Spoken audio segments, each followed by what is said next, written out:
As you're thinking about text, they can be podcasts, videos. We're using a very broad definition of text in our presentation today.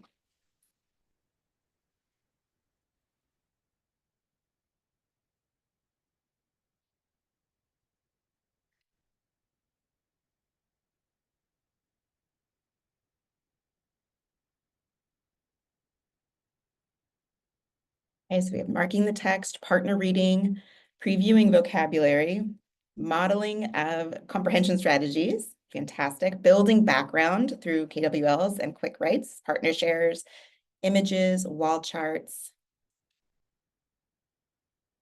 daily explicit language objectives, academic vocabulary, sentence frames, previewing the text as a class, numbering paragraphs, again, previewing that vocabulary, reading together as a class, sentence frame for both verbal and writing, online and print version of text, reviewing vocabulary, group and partner reading, or reading with students with the teacher, students reading with the teacher.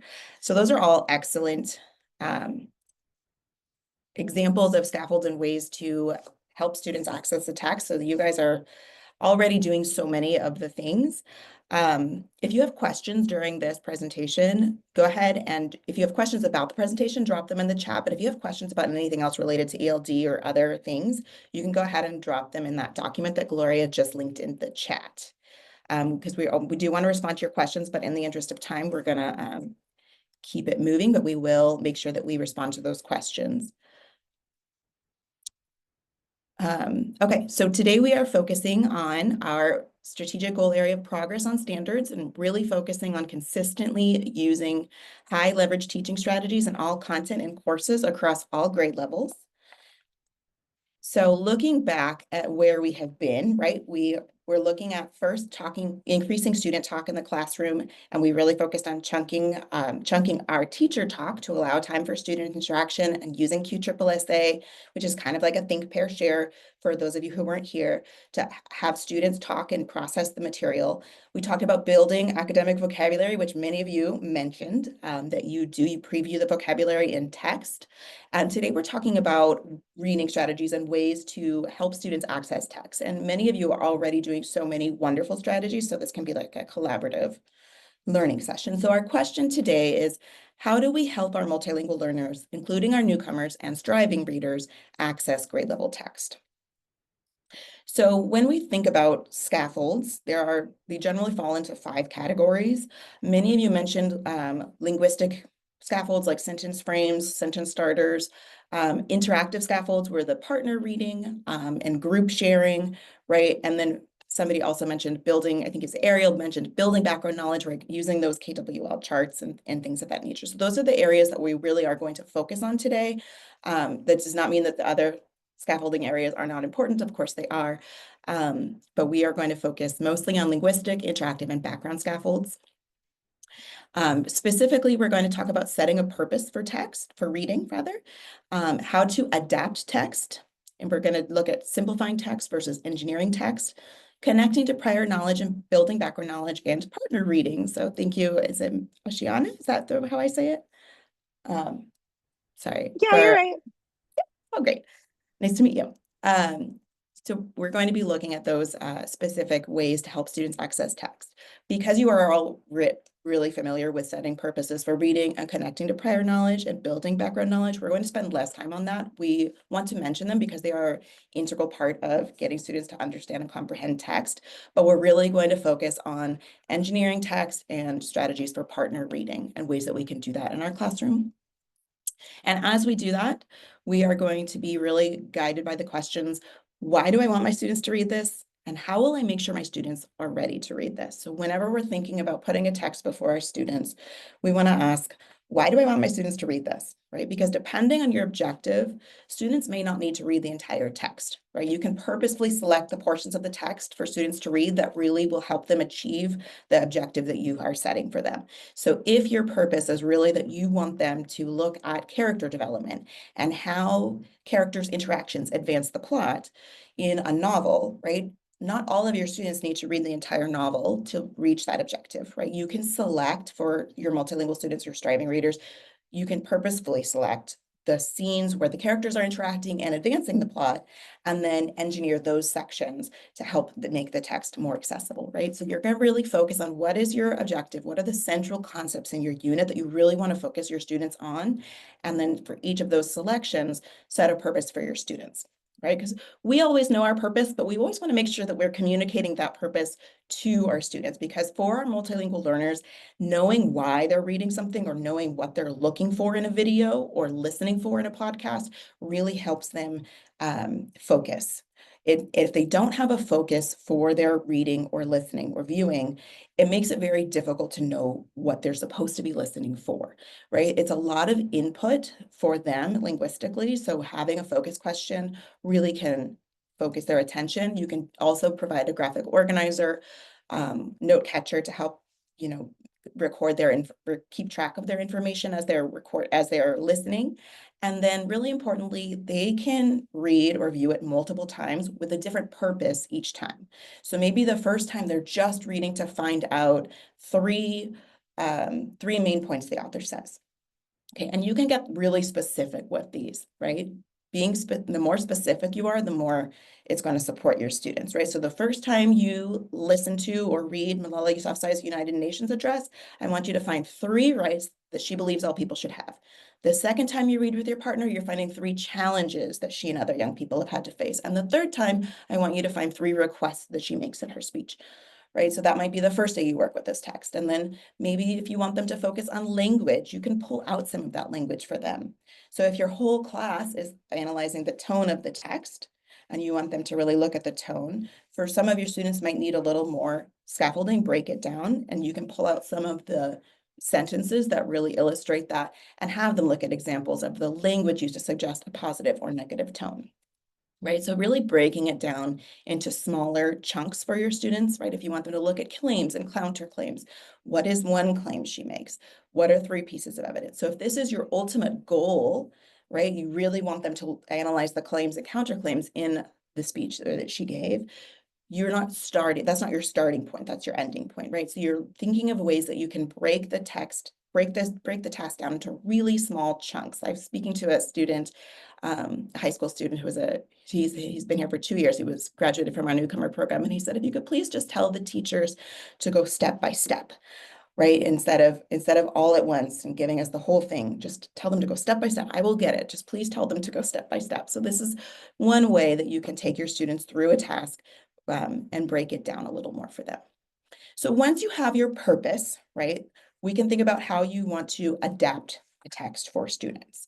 So you have several options, and one option that is oftentimes used is to simplify the text, right? We can put the text in diffit and pick the Lexile level that we want the text to be, and it will make it more within our students' independent reading level, right? And that can work well if you want a simple text that the student can read independently to build background knowledge, right? But if your goal and your purpose for them reading this text is to look at the language and see how the author's language creates a certain mood and atmosphere in a gothic novel like Rebecca, your goal isn't going to be met with a simplified text, right? So it says, last night I had a dream. I went to Manderley again. I stood by the gate, but it was locked. I called for someone, no answer. The gate was old, the house was empty, right? They'll understand what's happening in that section of text, but they're not going to have the same experience of reading as if you had them interact with the original text. So, and yet the original text is quite daunting. So let's look at how we can make these original texts more accessible for our students. First of all, as with anything we do with multilingual learners, we break it down into logical chunks or sections, right? So you have 1 to 2 paragraphs per section, and for each section, you add a heading or subheading.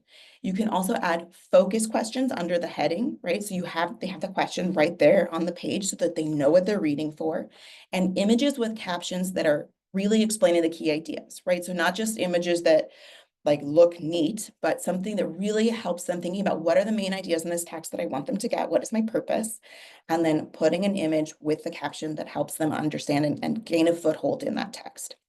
Other options are adding cognates or translated words for key terms, student-friendly definitions or synonyms for words that you did not pre-teach, or you can even, if there's like a really complex sentence and you know that you are not going to have time to come back to that sentence in the lesson, you can provide a restructured sentence behind that more complex one. Okay, so those are all ways that you can help students to access those complex texts without having to simplify them completely, right? Rather than taking out the complex language, we're just adding in a synonym in parentheses. And you will need to show your students how to read this, right? Like, what does it mean when you have this other word here in parentheses, and show them that this is going to tell you the meaning of the word. Okay, so here's an example from Aida Walke. And if you want to drop in the chat, there's some text features that you see that would help your students access this text. This is a text about a snowboarder who is injured. Okay, and so if you notice, there's a subheading here that says an accident on the mountain. How did Cheyenne's accident happen? How did he get injured, right?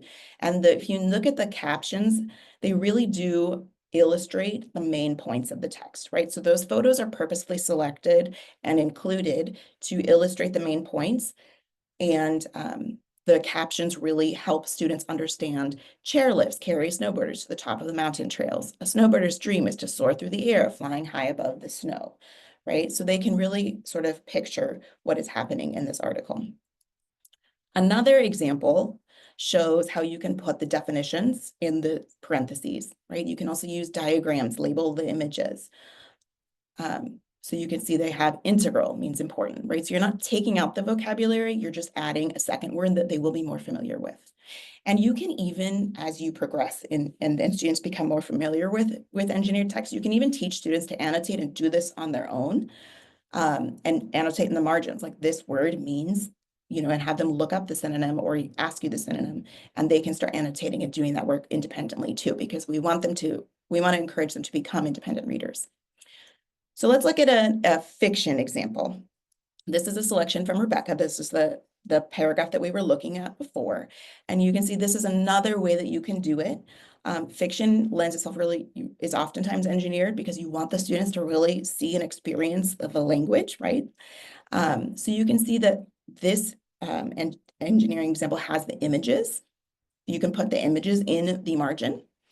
They bold the vocabulary in the text, and it's broken up into sections, and then they label the sections. You can label it on the margins, you can label with subheadings.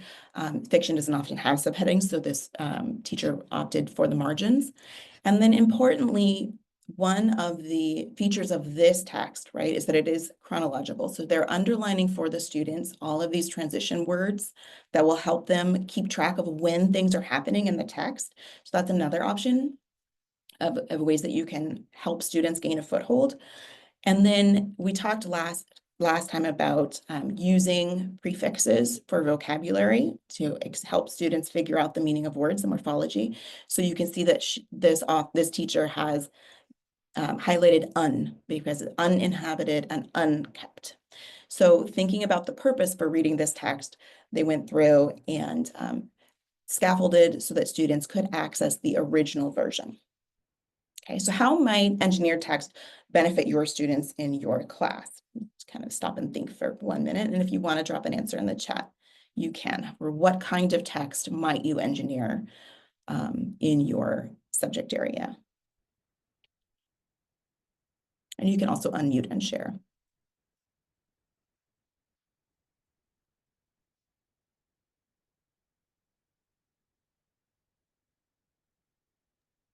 Kate, I'm just thinking about from language arts, it's nice to have this for like what we call the mentor text, like the main one that we kind of go back to all the time, right? And so that's one that we like use over weeks. So this would be great for that. Something that you're spending a lot of time with, right? You really want them, and that goes back to your purpose, right? Why are they reading this? If you really want them to spend a lot of time with it, you're going to take the time to engineer it. If you really want them to have access to if it's the model that they're basing their writing on, or something that they're really going to be analyzing, you really want them to have access to the original text. because the authors choose those words so carefully.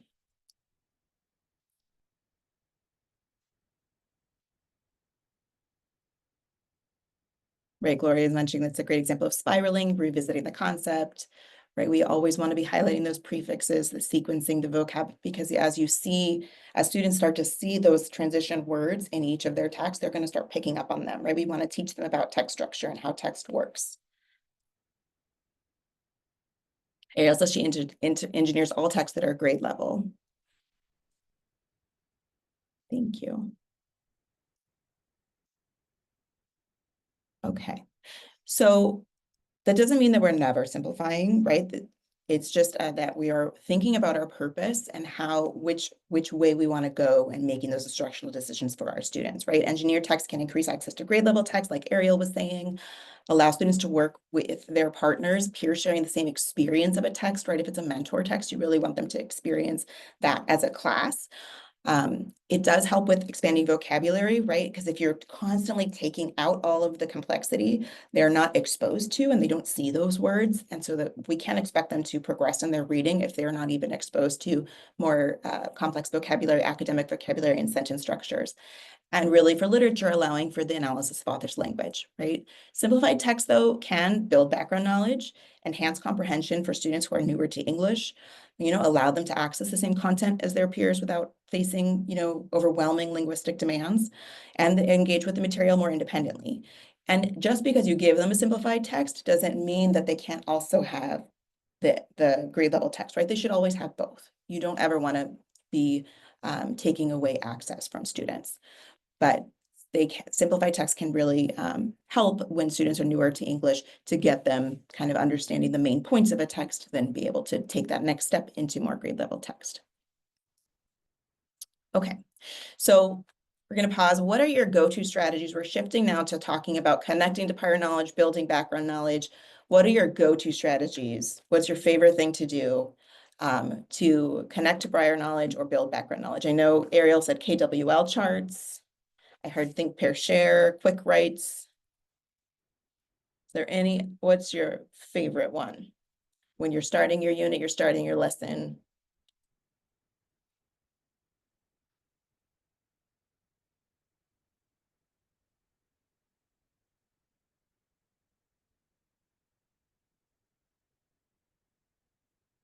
Sticky note to write down some of their questions or prior knowledge. Yeah, it can be that simple. What do you know about this? Squeepers, building background and predicting integrated. Yes. A quick write.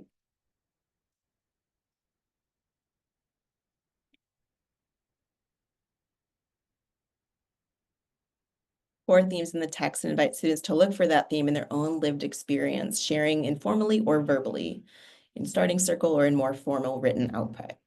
Yeah, so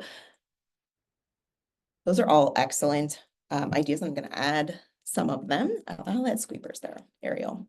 We're going to add your ideas, but pretty much it's anything that you do that ask the students, what do you already know about this? And then builds that background. There is an example here of using images to elicit vocabulary and build vocabulary knowledge as well. Jigsawing with text that build background knowledge. If you're starting a unit, you want them to know certain historical context. But a lot of you said think, pair, share, quick write, round robin share, right? They're writing, they're thinking, and they're sharing with their classmates.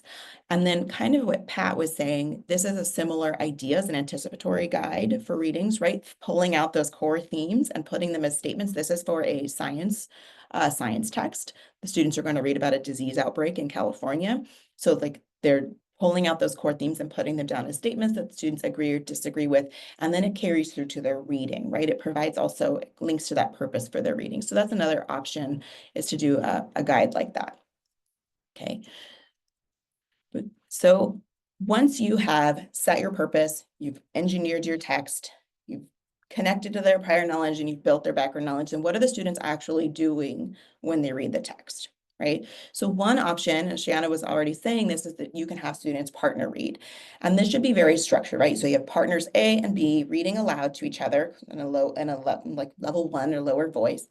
They can alternate reading sentences or paragraphs.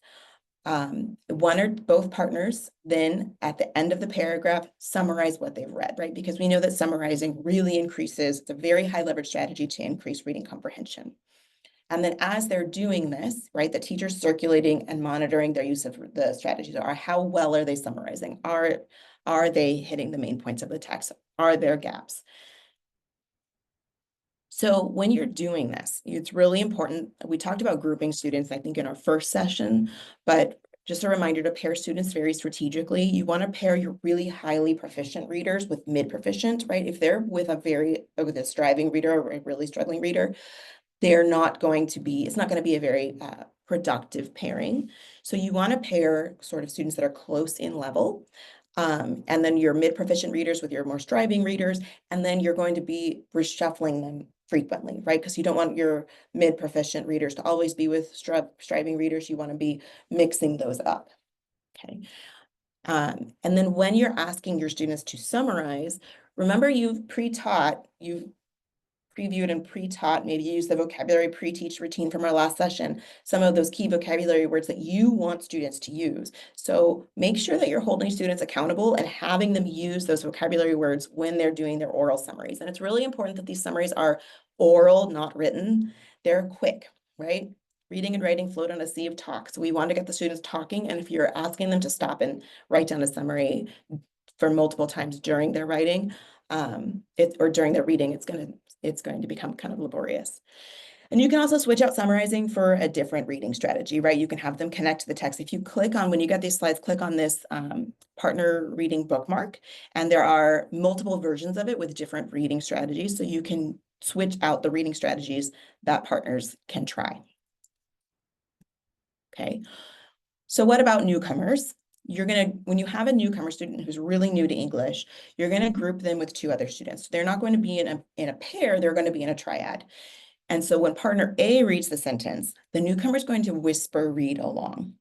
And the same thing when partner B reads the sentence, then your newcomer is going to whisper read along. So your newcomer is getting a lot of practice tracking the text and reading with those partners. And then as those partners are summarizing, the newcomer student is also listening, right? So they're actually getting, that's another entry point into the text. They're listening to their peers summarize the article or the text that you were having them read. So that's another way that they can increase comprehension. If they're pairing them with the same heritage language, they're also able to use their home language to talk about the text. So those are different options for your newcomer students. Also, obviously when you're making these pairs, pair them with students that they like working with and work well with. I always did a survey to ask my students, like, who do you work really well with? Who are you really productive with? Who can you not work with? And this might be your best friend because you guys are going to goof off, right? So just kind of being aware of who works well together in the classroom. And then you'll be switching these partners fairly frequently, but you're really purposefully pairing them and designating them as A, B partners. Okay, so that brings us back to our essential question. How do we help our multilingual learners, including our newcomers and striving readers, access grade level text? So what is one new thing that you're going to try? One step you can take to increase access to grade level text from multilingual students. You can unmute and share or drop it in the chat, whatever you feel more comfortable doing.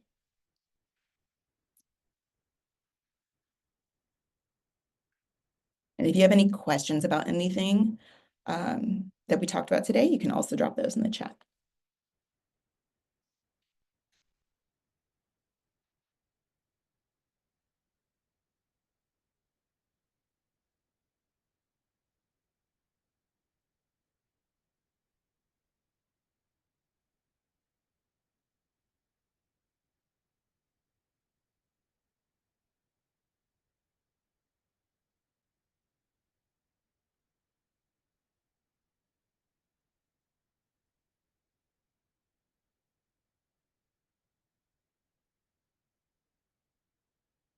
Ariel says, one step I can take to increase access to grade level text for my multilingual students is, whoops, I just lost it. Whisper reads and triads. So you're going to share that with your consulting team. Thanks, Ariel. Use engineered text more often than simplified. Focus questions throughout the text and breaking it into chunks. Yes, chunking is so important in everything that we do.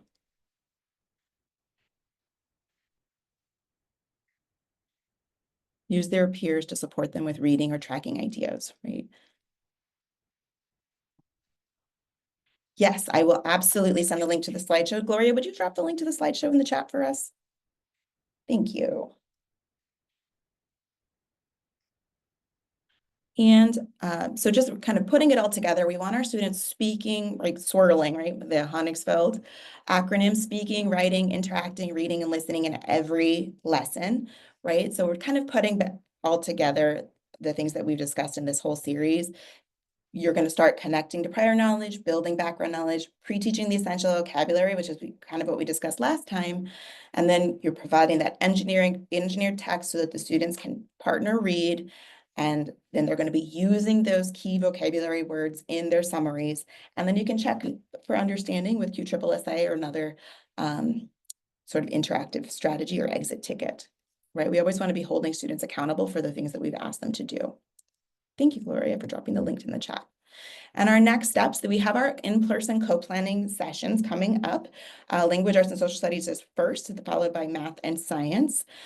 If you could, you have the slides, if you could respond to that really quick survey, and Gloria is going to drop the link in the chat, that will really help us tailor that time, the co-planning sessions, more to what you're looking for, because I want to make sure that we have the resources that you need, and also any question, we're anticipating any questions you have, and that you're using that time how you really want to use it. So if you could just respond to that, that would be really helpful. And then we have lots on the slides of additional additional resources. You have the partner reading bookmarks, discussion cards. Edpuzzle is great for chunking videos.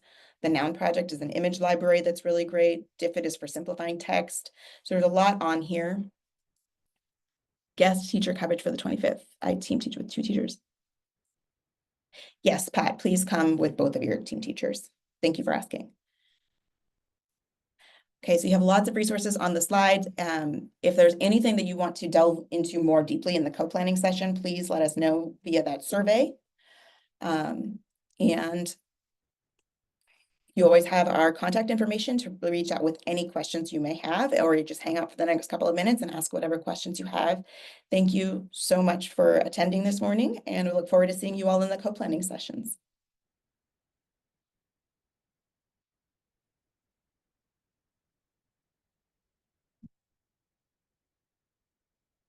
Thanks for coming, Rebecca. Good seeing you all this morning.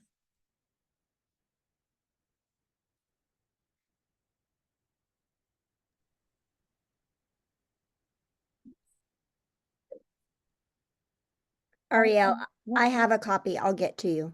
Oh, thank you, Gloria. No Yeah, worries. bring it tonight. No worries. I'll get it and bring it. The best. Good seeing you, Courtney. I'll see you later. Bye. Bye. You too. Thanks, guys.